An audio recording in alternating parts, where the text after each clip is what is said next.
हाँ, good morning everyone. आवाज आ रही है आप लोग को? आवाज आ रही है क्या? हाँ सर। Okay sir. तो देखिए, लास्ट टाइम हम लोग जो टॉपिक देख रहे थे वो था ऑक्सो एसिड्स। ठीक है। और हमने लास्ट टाइम जो बात की थी वो थी ऑक्सो एसिड्स ऑफ ग्रुप 16, क्योंकि हम लोग को दोनों ग्रुप के ऑक्सो एसिड्स देखने हैं। तो सबसे पहले हम ग्रुप 16 के बारे में बात करेंगे, बाद में we will talk about the group 17। ठीक है। तो ग्रुप 16 में भी हम लोगों ने स्पेसिफिकली जो बात कर रहे हैं वो सिर्फ सल्फर के बारे में बात कर रहे हैं, ऑक्सो एसिड्स ऑफ सल्फर। समझ में आ रहा है कि हम हर पर्टिकुलरली एलिमेंट्स के ऑक्सो एसिड्स के बारे में बात नहीं करेंगे, हम सिर्फ सल्फर के ऑक्सो एसिड्स के बारे में ही बात कर रहे हैं। तो लास्ट टाइम मैंने आप लोग को 6 ऑक्सो एसिड्स बताए थे, तो 6 ऑक्सो एसिड्स के नाम याद है आप लोग को? बताइए, ऑक्सो एसिड्स के नाम क्या था? सबसे पहला नाम क्या था?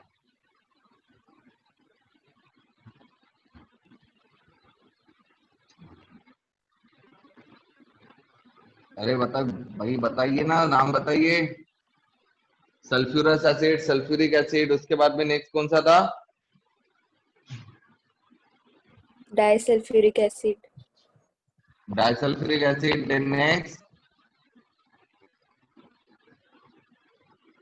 देन नेक्स्ट कौन सा था? Peroxy monosulphuric acid. Peroxy monosulphuric acid, बराबर है। उसके बाद में नेक्स्ट कौन सा था? Number 5। Peroxy disulphuric acid. Peroxy disulphuric acid. उसके बाद में नेक्स्ट कौन सा था? Thiosulphuric acid. Thio thiosulphuric acid. Okay.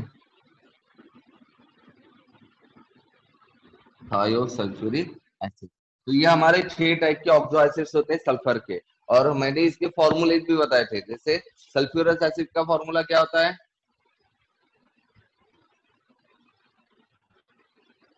क्या होता है? H2SO3। सल्फ्यूरिक एसिड का फॉर्मूला आप लोगों को H2SO3। पता है, H2SO4। देन अब हम बात करते हैं डाई सल्फ्यूरिक एसिड। देखिए, सल्फ्यूरिक एसिड ये है, और डाई सल्फ्यूरिक एसिड का फॉर्मूला क्या होता है? हाइड्रोजन सेम रहेंगे, सल्फर 2 रहेंगे और ऑक्सीजन रहते हैं 7। समझ में आ रहा है? ये फॉर्मूला ध्यान में रखना, क्या होता है? H2SO7। ठीक है। देन देन पर ऑक्सी मोनोसल्फ्यूरिक एसिड। तो ध्यान में रखना, पर ऑक्सी अगर वर्ड आ गया और मोनोसल्फ्यूरिक एसिड, तो मोनोसल्फ्यूरिक एसिड का मतलब ये होता है। और मोनोसल्फ्यूरिक एसिड में पर ऑक्सी का मतलब होता है एक और ऑक्सीजन बढ़ा देना। ठीक है। बाकी का सारा फॉर्मूला सेम रहेगा, मतलब H2 ही रहेगा, ऐसे ही रहेगा, और सिर्फ O नहीं। हाँ बताइए, O का क्या हो जाएगा यहाँ पर? क्या बोला था मैंने? पर ऑक्सी मतलब O एक बढ़ जाएगा, मतलब इसका फॉर्मूला क्या हो जाएगा? H2SO5। देन पर ऑक्सी डाइसल्फ्यूरिक एसिड। तो यहाँ पर भी पर ऑक्सी है और डाइसल्फ्यूरिक एसिड है। डाइसल्फ्यूरिक एसिड का फॉर्मूला हम लोग ऑलरेडी देख चुके हैं, क्या है? H2SO7। तो पर ऑक्सी का मतलब अभी मैंने समझा था, क्या होता है? एक ऑक्सीजन और बढ़ा देना। क्या फॉर्मूला हो जाएगा? H2SO8। क्लियर है? क्लियर है? क्लियर है? हाँ सर। देन अब नेक्स्ट आ रहा है थायोसल्फ्यूरिक एसिड। तो देखिए, थायोसल्फ्यूरिक एसिड में आप लोग को सल्फ्यूरिक एसिड तो ध्यान में आ रहा है। एक्चुअली सल्फ्यूरिक एसिड का फॉर्मूला ये होता है, बट यहाँ पर सल्फ्यूरस चाहिए था, बट खैर छोड़ दीजिए। तो यहाँ पर फॉर्मूला अगर मैंने लिख लिया H2SO3, तो डाई थायो, थायो का मतलब सल्फर होता है, मतलब यहाँ पर एक और सल्फर बढ़ जाएगा। तो फॉर्मूला क्या बनेगा इसका? H2SO3। समझ में आ रहा है? फॉर्मूला क्या बन रहा है? H2SO3। Get it? क्लियर है? फॉर्मूले समझ में आ गए आपको? हाँ सर। अरे हाँ ना। अब हम इसके स्ट्रक्चर देखते हैं। ठीक है। तो सबसे पहले हम बात करते हैं H2SO3। ठीक है। डन। तो ध्यान में रखना, सल्फर सल्फर का जो पर्टिकुलरली स्टेट ऑफ हाइब्रिडाइजेशन होता है, या फिर स्टेट ऑफ हाइब्रिडाइजेशन को छोड़ देते हैं और स्पेसिफिकली वैलेंसी की बात करते हैं, तो आप लोगों को पता है कि सल्फर मोस्टली हेक्सावैलेंट रहता है। हेक्सावैलेंट मतलब वो कितनी वैलेंसी शो करता है? 6 वैलेंसी शो करता है। ठीक है। डन। तो यहाँ पर हम बात करते हैं कि ये किस तरह से बनाएगा।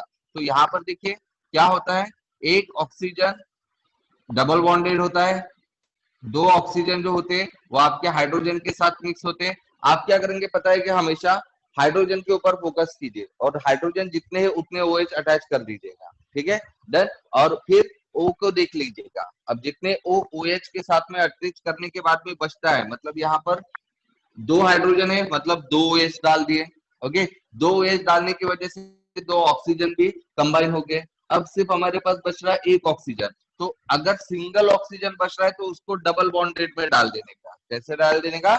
Double bonded. अब यहाँ पर वैलेंसी कितनी हो रही है आपके पास, दिखाइए, बताइए कितनी वैलेंसी हो रही है भाई, कितनी वैलेंसी कंप्लीट दिख रही है सल्फर की? 4।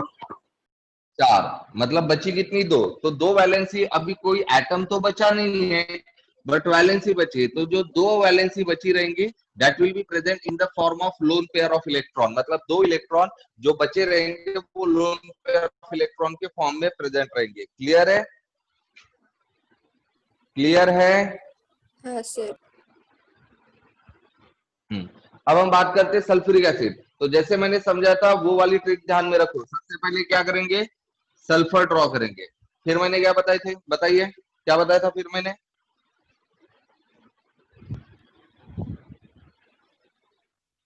क्या बताया था, किसके ऊपर फोकस करेंगे?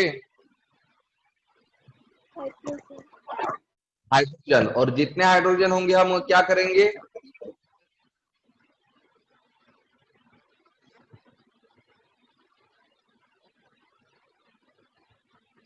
अरे बताओ ना यार, जितने हाइड्रोजन होंगे उसका हम क्या करेंगे?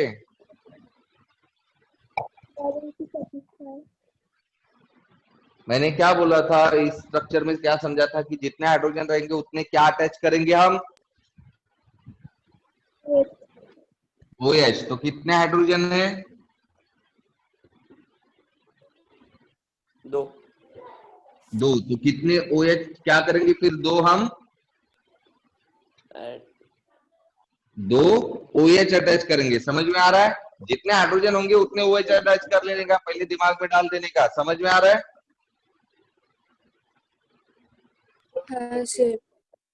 और ये क्यों किया जाता है? क्योंकि ये ऑक्सो एसिड से, मतलब एसिड है, मतलब H जो रहेगा वो हमेशा ऑक्सो मतलब ऑक्सीजन के साथ ही कंबाइन होकर रहेगा, तो इसीलिए हाइड्रोजन इंपॉर्टेंट है। तो जितने हाइड्रोजन रहेंगे उतने हम क्या अटैच कर देंगे? OH। OH। मैंने क्या बोला कि जितने O फिर बचेंगे उन O को हम डबल बॉन्डेड फॉर्म में कंबाइन करेंगे। तो बताओ, अब 2 OH में 2 O आ गए, टोटल O कितने हमारे पास? 4। 4। हम ये चार चार है, तो 4 में से 2 यहाँ आ गए, तो बचे कितने? 2।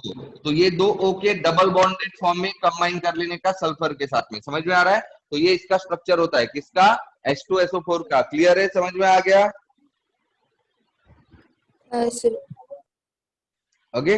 अब हम बात करते हैं, ये तीसरा वाला छोड़ देता हूँ, चौथे वाले का समझाता हूँ, ठीक है। पहले हम वो वाले कंपाउंड देखते हैं जिसमें एक ही सल्फर हो, बाद में हम वो कंपाउंड देखते हैं जिसमें 2 सल्फर आ रहे हो। तो जैसे परऑक्सी मोनोसल्फ्यूरिक एसिड, तो इसमें एक ही सल्फर है, तो एक ही सल्फर है तो हम एक ही सल्फर ड्रॉ करेंगे। हाँ, देन नेक्स्ट बताइए क्या करना है?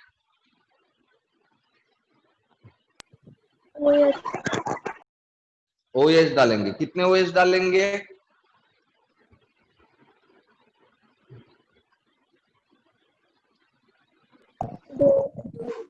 2 OH डालेंगे। अब लेकिन यहाँ पर एक हमेशा चीज ध्यान में रखना कि 2 OH हम डायरेक्टली डालने की जगह यहाँ पर एक परऑक्सी लिखा हुआ है। क्या लिखा हुआ है? परऑक्सी। क्या लिखा है? तो परऑक्सी का मतलब क्या होता है कि जो OH हम डायरेक्टली सल्फर के साथ अटैच करते हैं ना, ऐसे करते हैं ना डायरेक्टली अटैच, तो अगर परऑक्सी वर्ड आ गया तो OH को हम डायरेक्टली अटैच ना करते हुए O के थ्रू अटैच करेंगे, इस तरह से। समझ में आ रहा है? समझ में हाँ आ रहा सर। है? हाँ। तो ये क्यों किया गया? क्योंकि ये O का मतलब क्या हो रहा है यहाँ पर?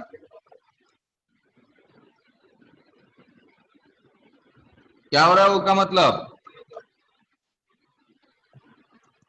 अरे भाई ये जो मैंने निकाला हो इसका मीनिंग क्या है? परऑक्सी।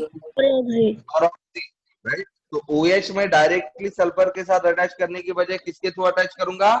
एक और ऑक्सीजन के थ्रू अटैच किया जाएगा और इसी को कहा जाता है परऑक्सी। क्लियर है? हाँ सर। हाँ। अब हम गिनेंगे कि भाई कितने ऑक्सीजन कंबाइन हो गए। तो टोटल कितने ऑक्सीजन आ गए अभी स्ट्रक्चर में? 3। 3। और इसमें कितने ऑक्सीजन दिख रहे हैं स्ट्रक्चर में? 4। 4 है क्या बे गधे? हाँ, एक नहीं सर। कितना ऑक्सीजन दिखाई दे रहा है स्ट्रक्चर में? 5। 5 में से 3 आ गए, बचे कितने? 2। तो आपको पता है जब 2 ऑक्सीजन बचेंगे तो उनको हम कैसे कंबाइन करेंगे? Double bond. डबल बॉन्ड होके। राइट, क्लियर है? हाँ सर। अब नेक्स्ट हम देखते हैं डाइसल्फ्यूरिक एसिड का। अब देखिए क्या होता है, अगर आप लोग को डाइसल्फ्यूरिक एसिड दिख रहा है तो मतलब आपको समझ में आना चाहिए कि भाई सल्फ्यूरिक एसिड का ही दो डाइमर मतलब 2 स्ट्रक्चर लिए गए। तो सल्फ्यूरिक एसिड का एक स्ट्रक्चर हमारा ऐसा है, तो मैं पहले वो स्ट्रक्चर निकाल लेता हूं सल्फ्यूरिक एसिड का। ये वाला एक स्ट्रक्चर है और साथ में मेरा दूसरा भी स्ट्रक्चर निकाल देता हूं, मतलब 2 सल्फ्यूरिक एसिड अभी एक दूसरे के साथ ज्वाइन होने वाले हैं। ठीक है, तो बताओ इनमें क्या होगा ज्वाइन होगा तो? क्या लगता है आप लोग को? अगर ये ज्वाइन होगा तो इसमें से क्या हो सकता है? ये स्ट्रक्चर क्या है जिसके ऊपर मैंने ब्रैकेट दिया हुआ है?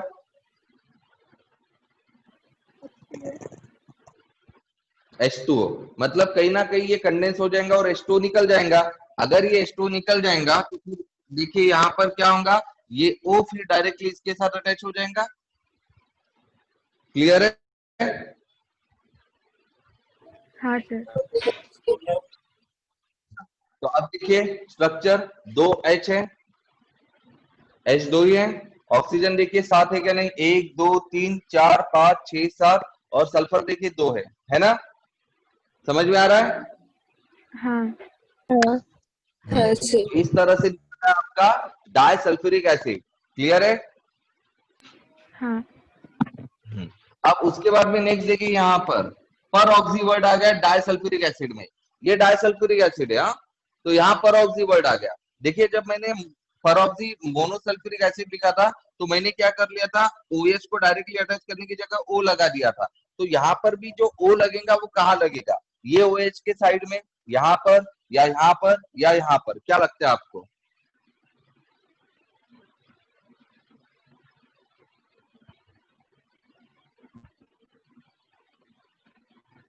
जैसे ये वाले परऑक्सी मोनोसल्फ्यूरिक एसिड में जो मैंने एक्स्ट्रा O लगवाया था वो OH के बीच में, OH और सल्फर के बीच में लगवाया था ना, बराबर है? तो वैसे ही मैं ये पूछ रहा हूं कि यहाँ पर भी परऑक्सी बोला गया, मतलब एक O एक्स्ट्रा डालना है। तो वो जो एक O मैं एक्स्ट्रा डालूंगा वो किसके बीच में डालूंगा? जैसे ये सल्फर और OH के बीच में, या ये सल्फर या OH के बीच में, या फिर ये सल्फर और ये ऑक्सीजन के बीच में, या फिर इनके बीच में। मतलब ये दोनों सेम चीज ही है, सेम ही चीज है। तो बताइए कहा डालू मैं O?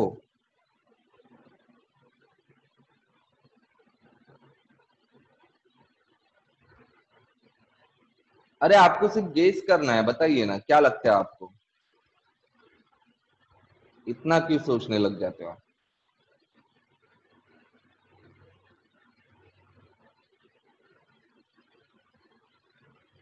बताओगे कोई? अभी चुप ही हो जाते हो यार, समझ में नहीं आता। मेरे को पढ़ाने की इच्छा ही नहीं होती तुम लोग को। इतनी सिंपल सिंपल चीजें पूछता हूँ उसके भी आंसर। अरे आपको क्या लगता है वो मैं पूछ रहा हूँ, मैं थोड़ी ना बोल रहा हूँ कि आप लोगों को पता होना चाहिए। आपको क्या लग रहा है वो पूछ रहा हूँ मैं, बताइए। सल्फर के बीच में। सल्फर और किसके बीच में? सल्फर और सल्फर के बीच में।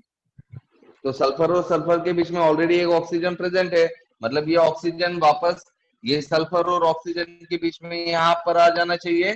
तो ये डेफिनेटली आना चाहिए, क्योंकि देखिए स्ट्रक्चर कैसा सिमेट्रिकल बन रहा है, बराबर है? बिल्कुल एग्जैक्टली 2 पार्ट में डिवाइड हो जाएगा, राइट? सिमेट्री कहीं ना कहीं डिस्टर्ब नहीं होगी। समझ में आ रहा है? तो ये स्ट्रक्चर हो जाएगा आप लोग के परऑक्सी डाइसल्फ्यूरिक एसिड का। अब हम बात करते हैं थायोसल्फ्यूरिक एसिड का।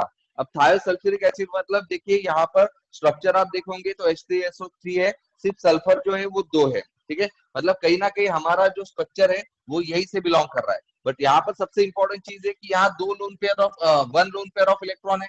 समझ में आ रहा है ना?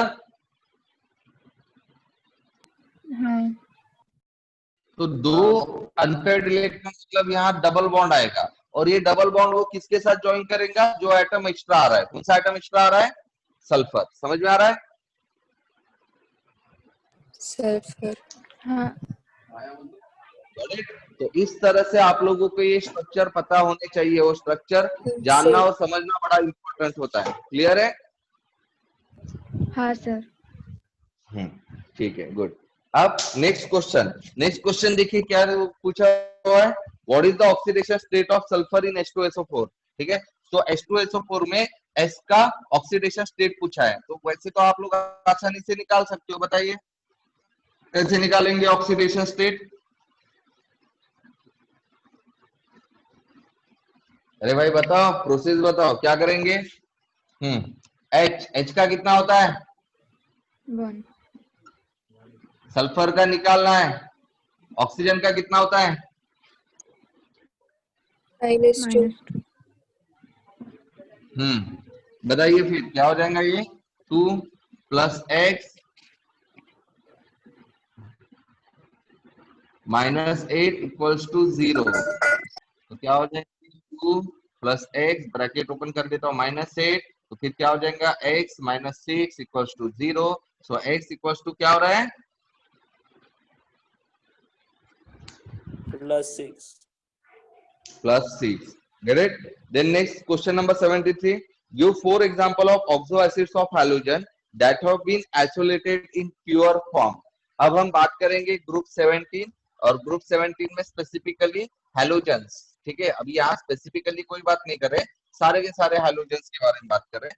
तो अभी यहाँ पर सबसे पहले पार्ट में ये बोला गया है कि ऐसे ऑक्सो एसिड्स जो क्या हुए हैं?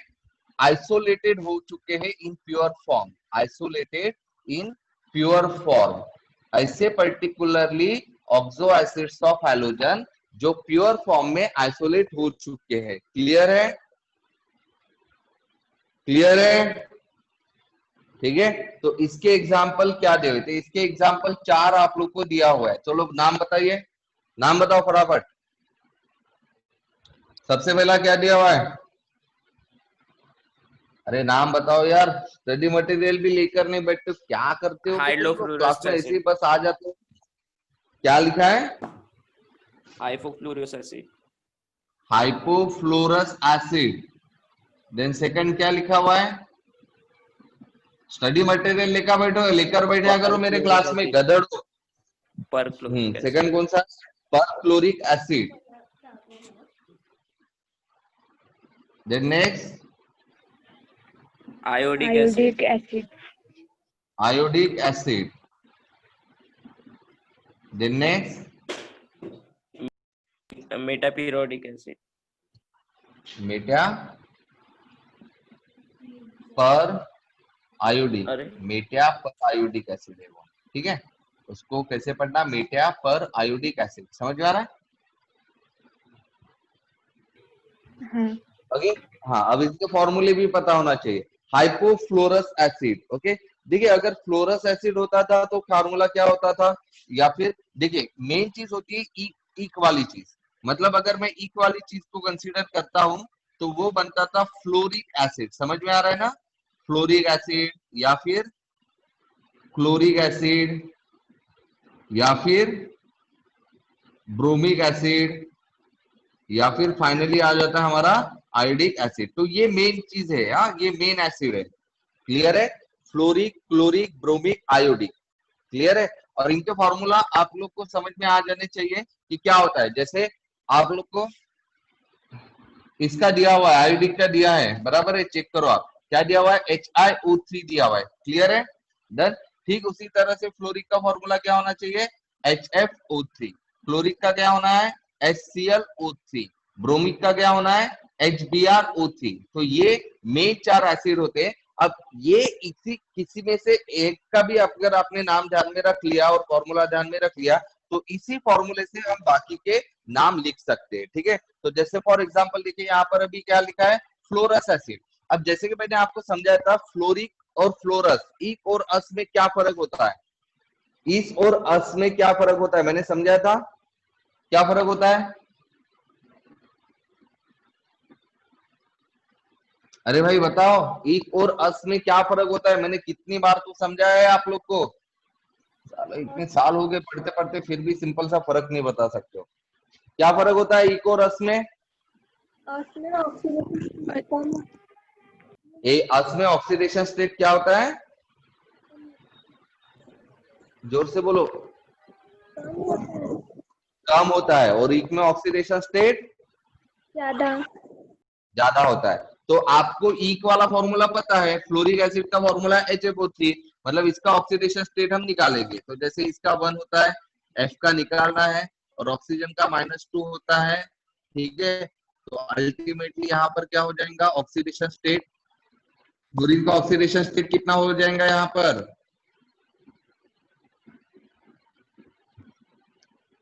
कितना हो रहा है, +5 हो रहा है।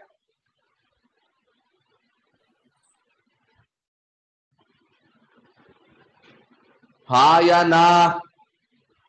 हाँ हाँ ठीक है। अब फ्लोरस एसिड का फॉर्मूला क्या होता है, या तो ध्यान रखना यहाँ पर ऑक्सीडेशन स्टेट इसका कम हो जाना चाहिए। अब मुझे बताओ उसके लिए मुझे फ्लोरीन का ऑक्सीडेशन स्टेट पता होने चाहिए। तो बताइए फ्लोरीन कौन कौन सा ऑक्सीडेशन स्टेट शो करता है, इट कैन शो -1, देन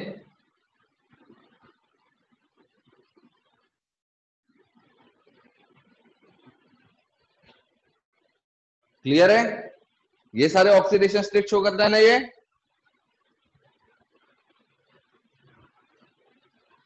हाँ अरे सर हाँ यार, बराबर है।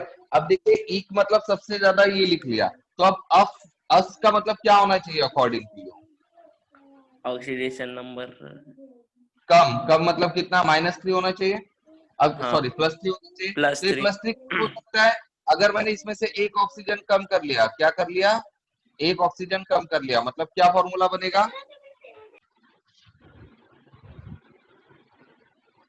क्या बनेगा, HFO2 HF2। तो आप देखेंगे कि फ्लोरीन का ऑक्सीडेशन स्टेट +3 आ जाएगा, क्लियर है, हाँ सर राइट। अब इसमें भी लेकिन एक और वर्ड आ गया क्या, क्योंकि ये फ्लोरस एसिड का फॉर्मूला है, लेकिन हम लोग को निकालना क्या है, हाइपोफ्लोरस का, क्लियर है। तो हाइपोफ्लोरस का फॉर्मूला क्या होगा, तो हाइपोफ्लोरस में और ऑक्सीडेशन स्टेट कम होगा, मतलब कितना होगा ये, +1, मतलब एक और ऑक्सीजन को आपको कम करना होगा। तो फिर फॉर्मूला क्या बनेगा यहाँ पर, क्या बनेगा फॉर्मूला, HFO या HOF, जो भी आपको लिखना हो, समझ में आ रहा है। हाँ हाँ सर ओके। अब हम बात करते हैं क्लोरिक एसिड की, मतलब सॉरी पर क्लोरिक एसिड की। तो भाई पर वर्ड आ गया, ठीक है। और क्लोरिक एसिड का फॉर्मूला मैंने आपको पहले ही कहा था कि आप लोग को वो ध्यान में आना चाहिए, ठीक है। तो क्या है क्लोरिक एसिड का फॉर्मूला, क्या है आपके सामने, HClO3 है, बराबर है, क्लियर है। हाँ सर हाँ, और यहाँ पर वर्ड क्या आ गया, पर मतलब पर ऑक्सी टाइप का। तो मैंने आपको बताया था पर ऑक्सी या पर, ये वर्ड आएगा तो हम क्या करेंगे, हमेशा क्या करेंगे, एक्स्ट्रा ऑक्सीजन ऐड करना। एक्स्ट्रा ऑक्सीजन ऐड करेंगे, वेरी गुड। तो यहाँ टोटल ऑक्सीजन कितने हैं हमारे पास, 3 3। तो क्या फॉर्मूला बनेगा यहाँ पर, एक और ऑक्सीजन, एक HClO4 HClO4, क्लियर है। अब नेक्स्ट क्या होता है, आयोडिक एसिड। तो आयोडिक एसिड का तो फॉर्मूला पता है क्या होता है हमारा, HiO3, ये तो ध्यान में रखना ही है, ईक वाले फॉर्मूले हमेशा ध्यान में रखना, डन। अब यहाँ पर उसके बाद में आप लोग को पूछा गया मेटा पर आयोडिक एसिड। अब मेटा पर आप सुन लो, मेटा पर आ गया, मतलब क्या होगा, वापस एक और ऑक्सीजन ऐड हो गया, समझ में आ रहा है। हाँ सर Get it? तो इस तरह से आप अगर थोड़ी थोड़ी चीज ध्यान में रखेंगे, then ultimately you will be able to answer all the questions. समझे ना? तो इसीलिए बोलता हूँ कि क्वेश्चंस रखने के साथ साथ समझना भी जरूरी है, और समझकर पढ़ोगे तो और आसान हो जाएगा। समझे? तो बस आपको कुछ सिंपल सिंपल सी चीजें ध्यान में रखनी है। अब यहाँ पर हम बात करते हैं, ठीक है, टाइप्स ऑफ ऑक्सो एसिड्स।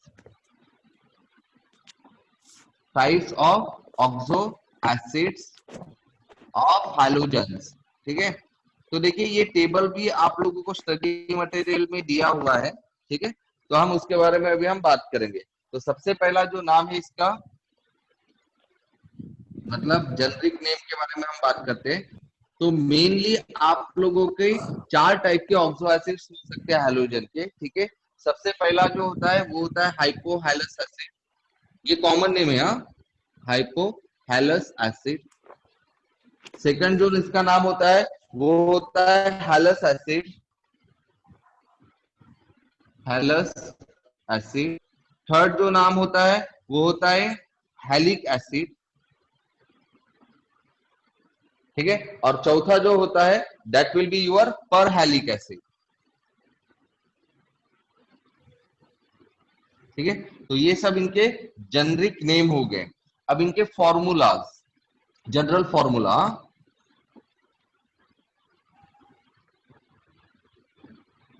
तो जनरल फॉर्मूला क्या होता है? तो जैसे मैंने आप लोगों को बताया था, हाइलिक एसिड का फॉर्मूला ध्यान में रखना। तो क्या होता है? HXO3।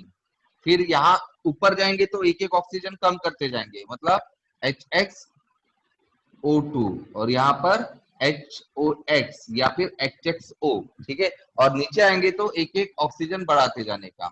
या फिर अगर आपने ये सीक्वेंस ध्यान में रखना, हाइपोहैलस, हैलस, हैलिक और परहैलिक, और यहाँ पर देखिए एक एक ऑक्सीजन बढ़ा जाने का। ठीक है, मतलब क्या? HXO formula, HXO, HXO2, HXO3, HXO4। ठीक है, अब किसी भी तरह से आप ध्यान रखो, दैट रियली डजंट मैटर। और यहाँ पर सिर्फ आपको ध्यान में रखना है कि X मतलब क्या होता है। What do you mean by X? X की वैल्यू क्या होती है भाई? X का मतलब क्या होता है यहाँ पर? गधे के गधे ही रहोगे। अबे X का मतलब हैलोजन होता है, जिसकी वैल्यू फ्लोरीन, क्लोरीन, ब्रोमीन या आयोडीन कुछ भी हो सकती है। और यहाँ पर हैल जो वर्ड होता है, तो हैल के लिए आप कौन कौन सा वर्ड यूज कर सकते हो? या तो फ्लोर, या तो क्लोर, या तो ब्रोम, या तो आयोड। ये वर्ड आप हैल के लिए यूज करोगे। समझ में आ रहा है क्या? हाँ सर। ठीक है, तो ये जनरल फॉर्मूले बता रहा हूं। ठीक है, तो जिससे आप लोग को सीधा सीधा ध्यान में आ जाएगा।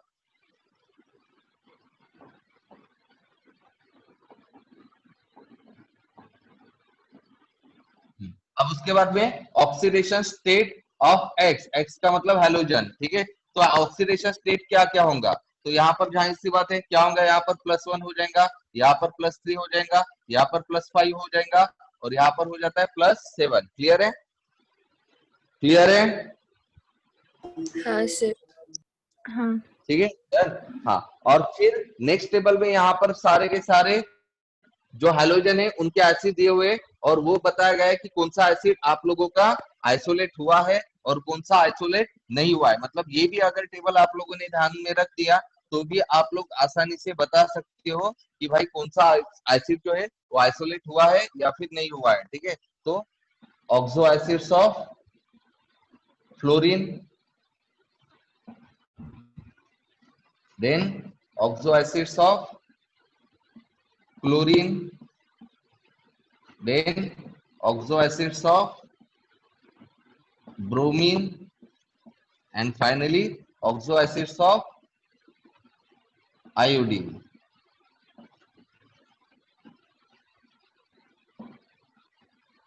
ठीक है,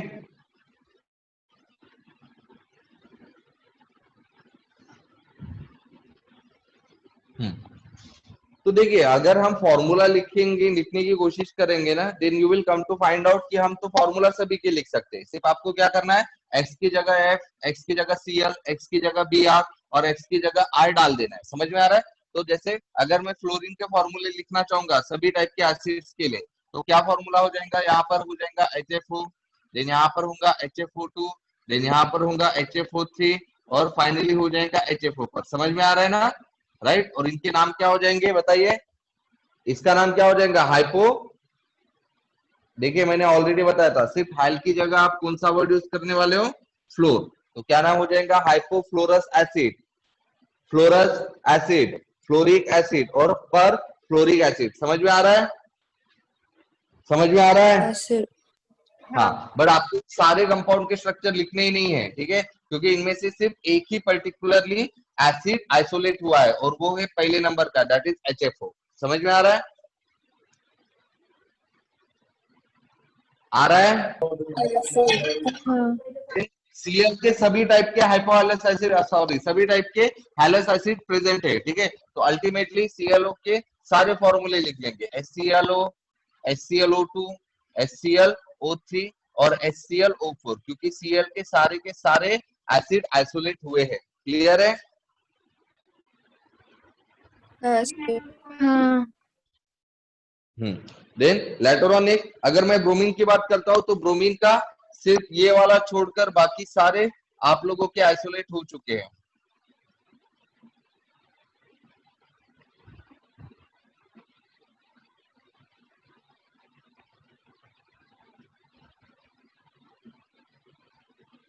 ठीक है, क्लियर है। और अगर मैं आयोडीन की बात करता हूं तो आयोडीन में भी सेम केस है, सिर्फ सेकंड नंबर का छोड़कर बाकी सारा का सारा आप लोगों का आइसोलेट हो चुका है। क्लियर है, अजय क्लियर।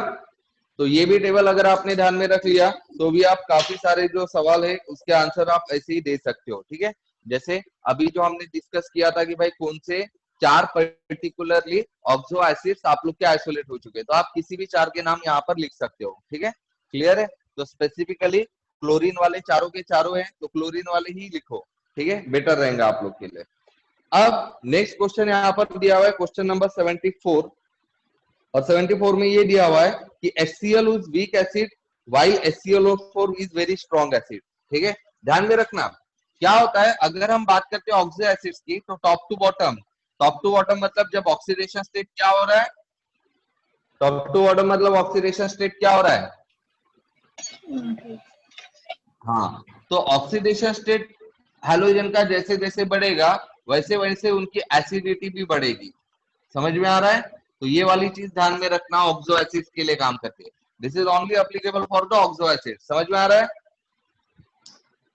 हाँ सर। समझ में आ रहा है, राइट। तो अकॉर्डिंग टू ये वाली चीज हम क्या बोलेंगे कि क्या हो रहा है, HClO में Cl का ऑक्सीडेशन स्टेट +1 है, जबकि HClO4 में Cl का ऑक्सीडेशन स्टेट +7 है। और ऑक्सो एसिड्स के लिए ऑक्सीडेशन स्टेट जैसे जैसे बढ़ेगा वैसे वैसे एसिडिटी क्या होगी,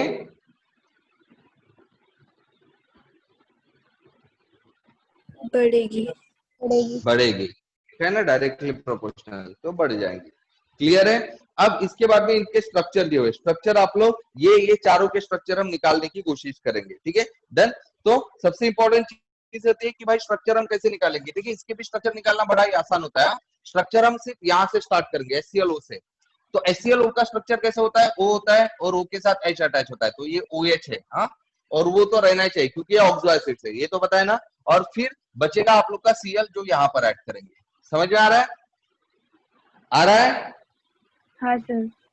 हाँ। अब आप देख पा रहे हो कि क्या आगे क्या हो रहा है, सिर्फ एक एक ऑक्सीजन बढ़ रहा है। क्लियर है ना।